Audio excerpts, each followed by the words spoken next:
How to turn on camera access for Snapchat. So all you have to do is to go here directly to your Snapchat application.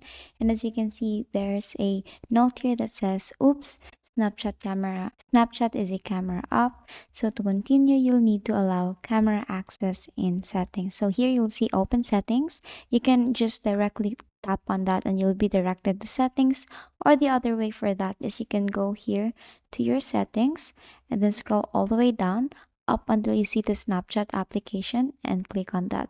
And here, since we want to turn on the camera access for this, all you have to do is to look here for the allow Snapchat to have an access on your camera, toggle that on. And for if you want to have or to give Snapchat an access to create a video, then turn on microphone too. Now, once that's toggled on, when we go back here to our Snapchat application, as you can see here, we have successfully turned on the camera access for Snapchat, and that's all. If this video helped you, please don't forget to like, share, and subscribe to our YouTube channel to show your support. Thank you for watching.